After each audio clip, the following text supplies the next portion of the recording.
Times Square in the heart of New York City. Welcome to All Night with Joey Reynolds. Joey's guest tonight,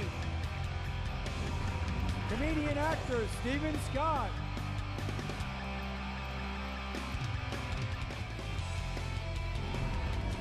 School principal George Albano.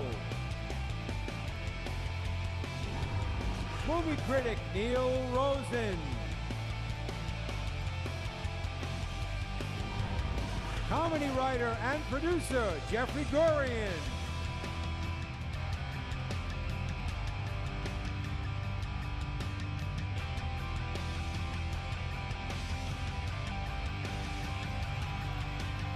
Yeah, Comedy Matters. That's the name of a sheet that comes out, which is a publication from Jeff Gurian, who is a friar, just like Stephen Scott here is. And we're going to bring a fellow friar out here. Indeed. He's one of you. I figure you'll be a little more comfortable. Yes. So here's Dr. Jeffrey Gurian. We'll be over. All right. Can we Thank have a little alone God. time, please? All right, now, Jeff, you have a wonderful way about you, and you do a lot of great things. Mostly you are a goofball comic. All right, so you have dentistry, and you have comedy in your genes. You got Comedy Matters. You've got you celebrate all of the great comics. You do films with them. I mean, you're all the way around. And the thing that you and I got very bonded on was Wayne Dyer, who is my friend. Well, you gave me the tremendous opportunity to be on a show with Wayne Dyer. Not only Wayne Dyer, but Marianne Williamson as well, when she was launching one of her books. Course in Miracles. Right, but I got to sit on your show with Wayne Dyer. We spent the whole show together, and it was an amazing experience.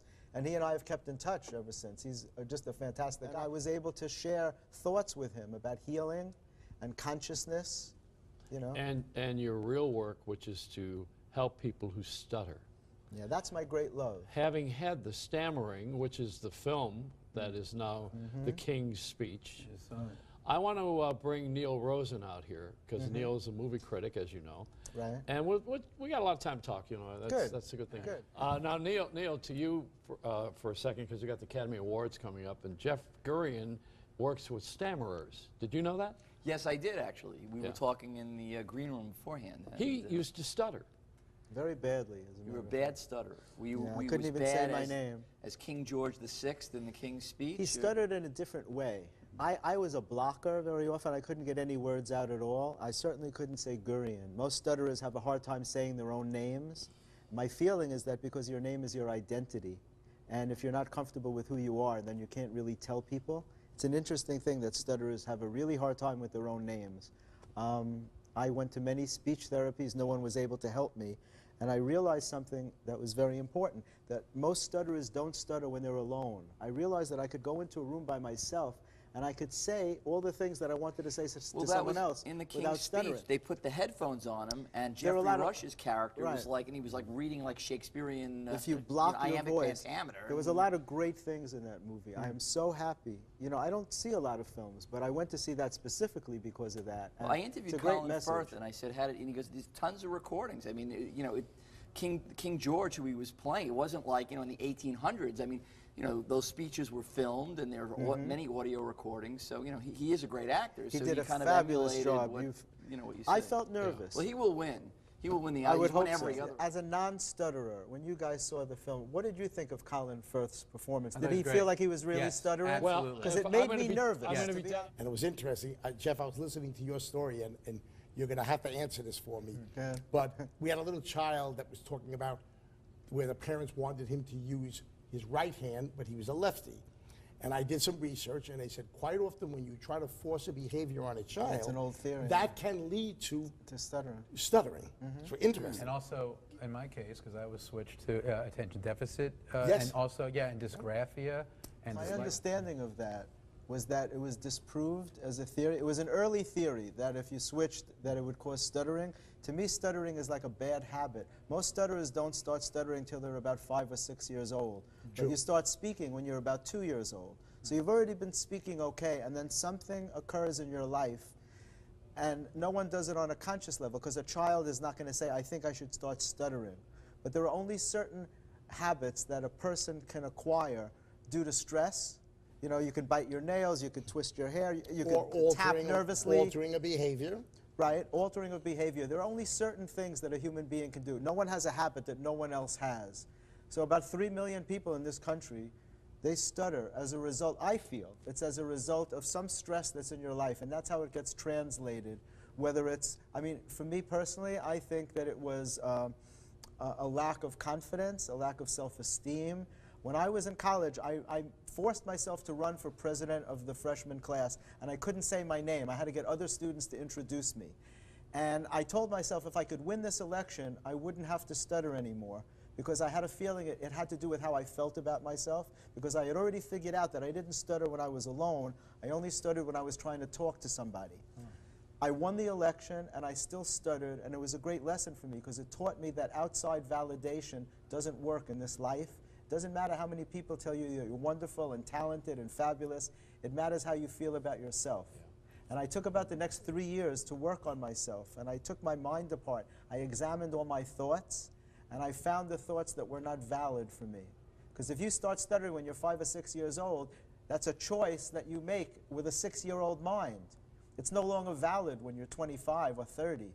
So, Jeff, through self-analysis, you've come to the point where you have an amazing speech. Thank you. I mean, amazing. Thank you. It's one of the, well, now I understand it as being grace. I was given the grace to figure out how to stop stuttering and realizing, and now I help other stutterers. Which is wonderful. And how do we get in touch with you for that? That's well, you can do it on my website, or you can email me. My website is jeffreygurian.com. G-U-R-I-A-N. Jeffreygurian.com. There's a whole section about stuttering, and if there's anyone out there who's interested, if you read what it says and it makes sense to you, then send me an email at jeffrey@jeffreygurian.com, and I'd be happy to give you information. George Gurian. George Gurian? Jeff. I think when we screw up your name, you get really mad. I saw of that all the earlier. times I have the chance to be on Joey's show, and he calls me Jurian. I don't know what he made up some kind of Jeff, name. if you get mad, you don't stutter, do you?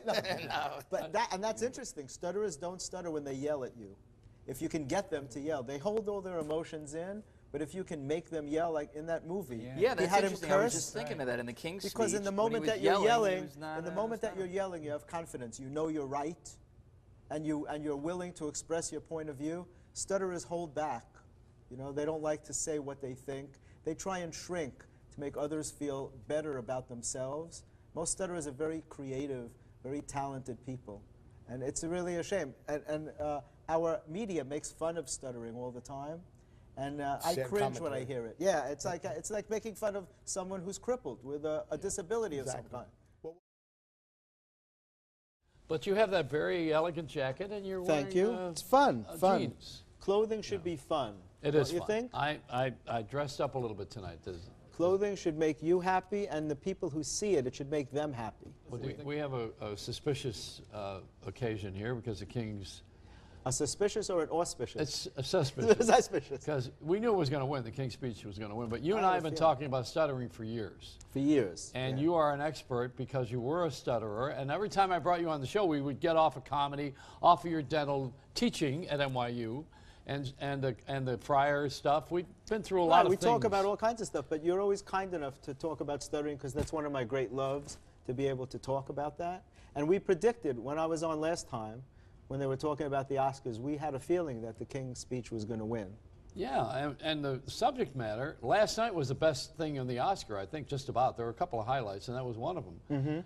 The writer, who's 73 years old, as a late bloomer. Right, yeah, that was a great line. That was My brother rather, always told me. rather to be a cool. late bloomer. Rather cool. And I had been trying to find out whether he was a stutterer, and I had a feeling that he was because he had so much insight into the problem.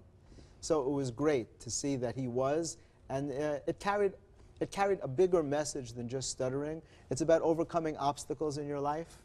And the director, also, the director's mother discovered the story. Yeah, wasn't that great when he thanked her? I don't think he was a stutterer, though. He wasn't, or his mother was. But you know that Colin Firth speaks in a very hesitant way. It's funny because when I got home, I found an interview that I did with Colin Firth. About a year ago, he did a movie with Jessica Biel called Easy Virtue.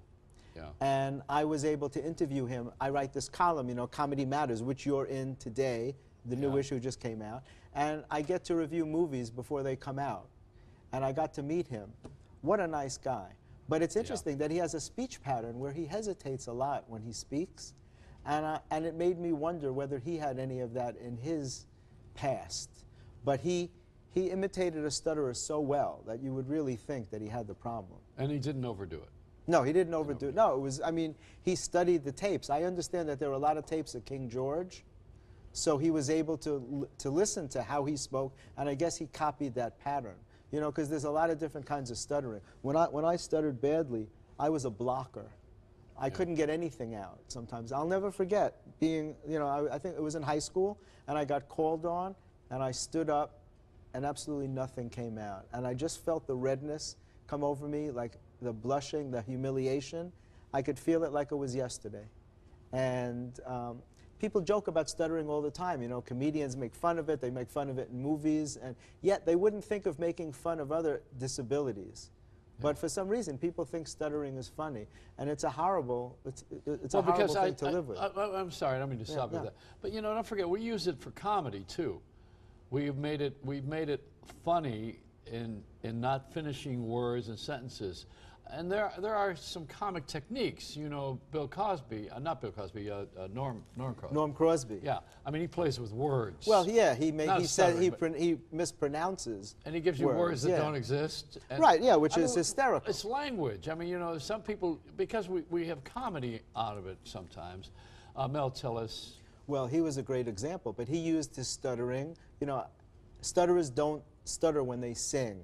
They don't stutter when they talk to infants. They don't stutter when they talk to animals. Somebody came out with something new, I think it was on CNN, about stopping stuttering by talking to a dog, by practicing. Or becoming a ventriloquist. But do you know why people don't stutter when they talk to children or pets? Alter ego? That was No, it's because you're not being judged. Infants can't judge you. An animal can't judge you. Stutterers are very sensitive to what other people feel about them. They're incredibly sensitive people on the whole, very often also very creative. And somewhere along the way, they decided that they were going to be less than. It's a thought process. What I realized that I had to deal with were feelings of insecurity, low self-esteem. I had to change that. I had to take what must have been an inferiority complex and turn it into a superiority complex, not to feel better than other people, but just to feel even, just so that I could show up. I had to give myself confidence. And, you know, I always tell that story where I made myself run for the president of my college because I remember telling myself if I could win this election, I wouldn't have to stutter anymore, because I knew it had something to do with how I felt about myself in front of other people, because I realized I never stuttered when I was alone. I could go into a room and speak perfectly. But if I had to say something to you, I would stutter, especially a person of authority, because stutterers tend to put themselves down. They don't feel important. They don't feel like they deserve anything good in their lives. That's why in the King's speech, he has him screaming, he has him cursing. You know, stutterers never express themselves. They have all this pent-up anger inside. It's so frustrating not to be able to speak or to express yourself. A lot of stutterers have this inner rage that they never let out because they tend to be very quiet people. When they do speak, they speak very quietly and sometimes very quickly to get it over with. Right. You know, when I work with stutterers, I teach them to learn what your true voice is. Your stuttering voice is not your true voice. So I have them read out loud a lot, because when they read out loud, very often they won't stutter. I thought Colin Firth should have stuttered when he got his award. That would have been. But they aren't going to do that kind of humor. I don't think, no. That would have been too cheap. That would have been too cheap. What about his teacher? Was his teacher good? Was that a good role in the film? Lionel Logue? I Yeah. thought so. I thought so. He was very eccentric. From what I understand, he had a lot of his own techniques. Yeah. And you have to really go out of your way. Like, I use humor a lot when I work with stutterers. I like them to look at stuttering as a very bizarre thing to do. Yeah. It's like if you have to say something to someone, why would you want to say it more than once? You know, if I have something important to tell you, I guess you never had kids.